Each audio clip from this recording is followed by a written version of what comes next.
Hey everyone, welcome back to DOREMICOM channel. I mentioned before that I had participated with the Kingdom Death Monster Kickstarter, and I kind of had in my mind that I really needed to start looking at how difficult it was going to be to assemble all the miniatures and paint them and whatnot. I wanted to get a sense of it, so I posted something on Facebook and got a lot of great advice, and two things ended up happening more or less simultaneously.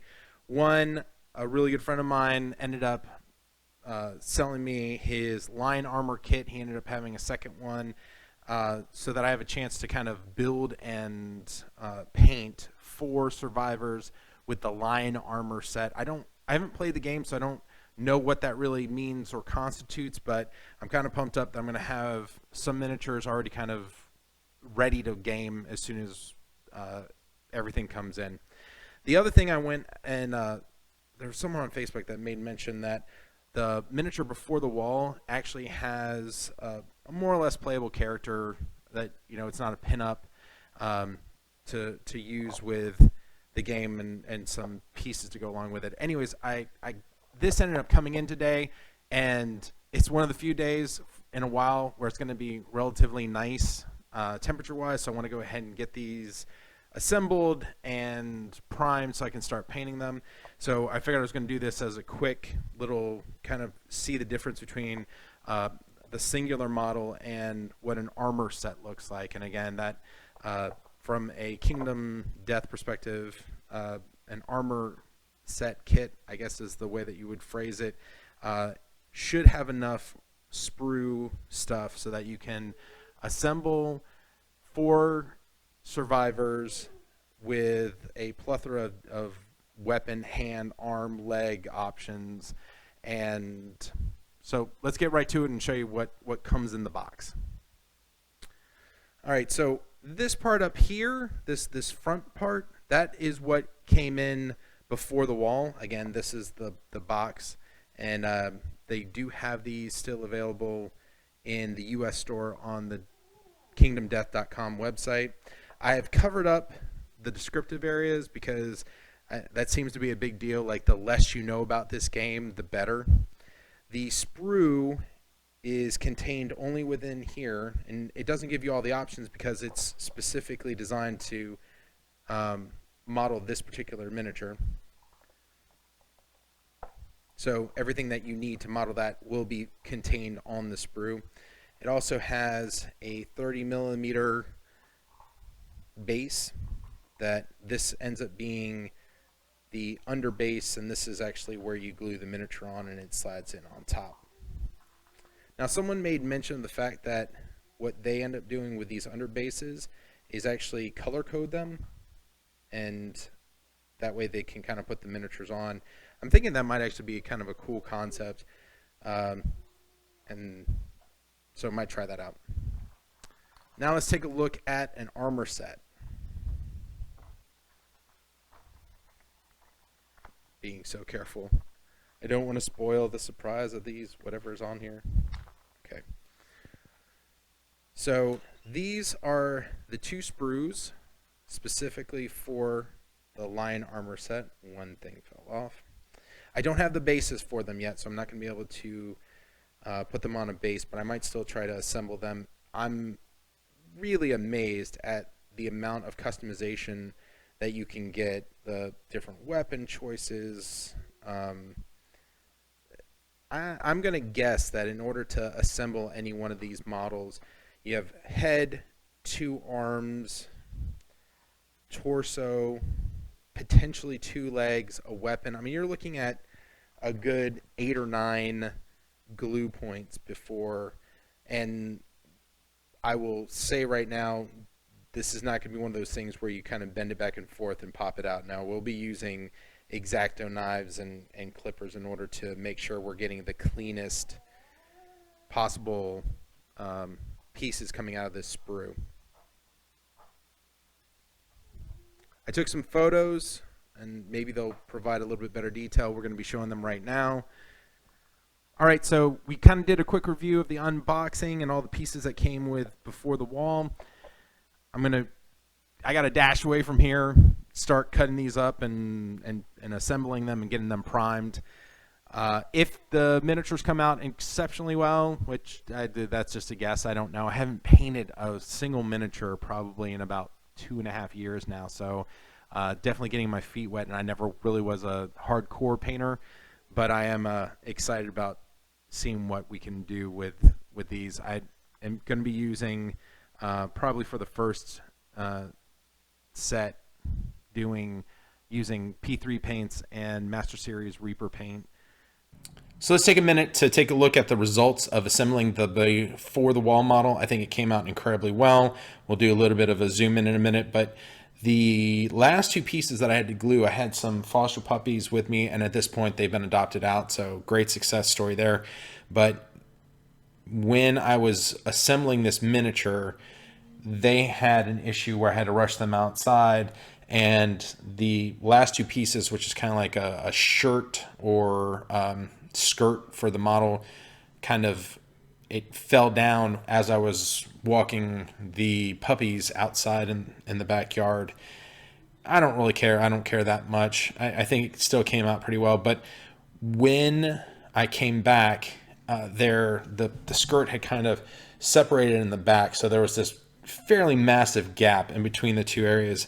And I did everything I could to kind of utilize some green stuff to make it all fit together. Because of that, I wanted to kind of go over some really super basics about how to use green stuff. And again, this isn't going to be any sort of hobbyist revelations, right?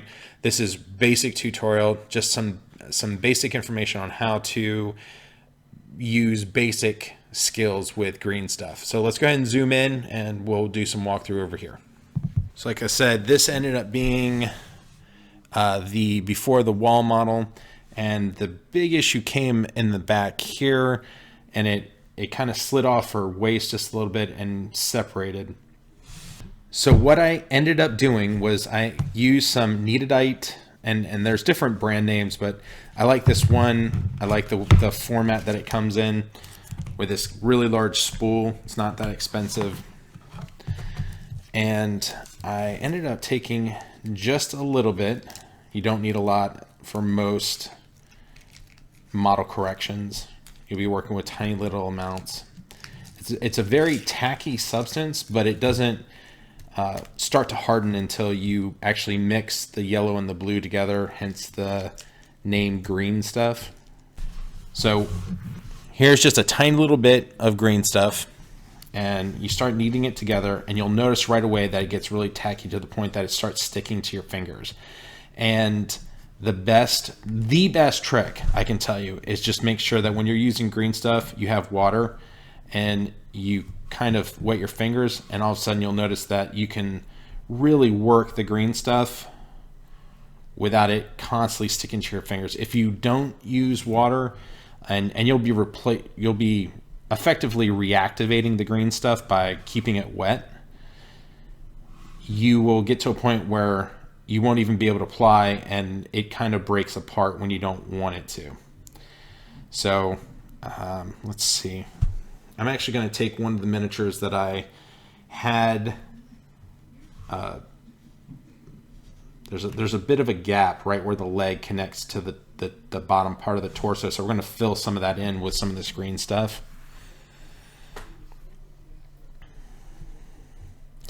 Again, I'm working the blue and yellow until it's really a solid green color. I don't know if you can see that or not.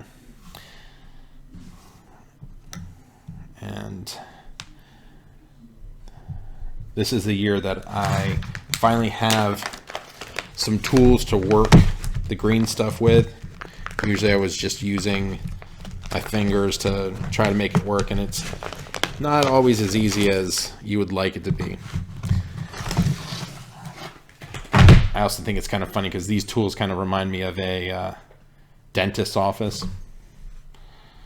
So now, even when we're applying the green stuff onto the model, we'll take a minute to make sure that the green stuff that we're using is wet. The area that we're going to put the green stuff is actually incredibly difficult to get to. So we're going to put just a little bit right there. Still wet. Then we'll use the tool.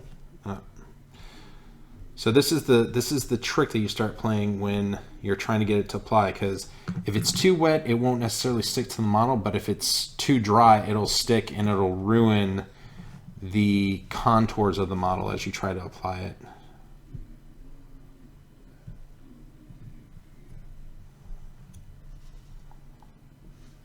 So I'm just trying to fill this gap in a little bit. So I don't know if you can see it right there. I played just a little bit of green stuff because when you looked at the model before, this particular leg was not directly attached to the torso. There was a bit of a gap there, so we've added a little bit of green stuff, and it did the majority of the work. Now, one other thing I'd like to talk about is this right here. It's plastic putty. It is by Vallejo.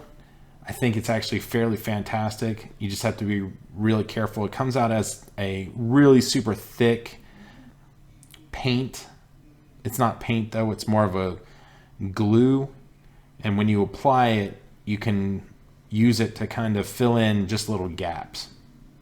So again, with green stuff right now, you can see it's super, super tacky. And all you have to do is use the trick of adding a little bit of water, and then it won't stick to your fingers when you're trying to apply it to the model or a base.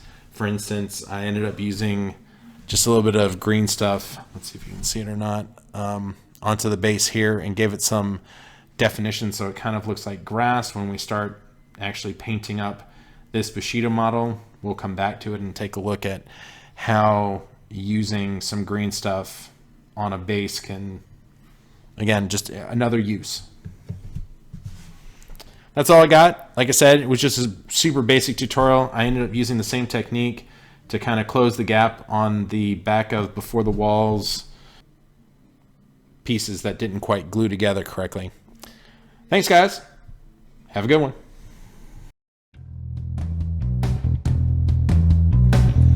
So I don't know if you noticed, but in this video we actually have some of the models from the White Armor kit already assembled. And one of the tips that someone told me about was if you intend on using the capes, which work for certain body types that have this hole, that you may want to go ahead and paint the side of the cape that's closest to the body and before you attach it. So the armor kit comes with two different capes, one for one of the male models, one for the female models, and went ahead and had those done. Right here where it's going to connect, I'm not really worried about the paint not being quite so perfect because it's going to attach so close to the body that you won't see that part, but you'll see this part that kind of flows off the model. So I went ahead and gave it kind of a leathery look, and then applied this for the White Armor. Again, the main for my white line I think is going to be much darker, but this might still be a little too dark. We'll find out as we get closer to having these models done. Thanks.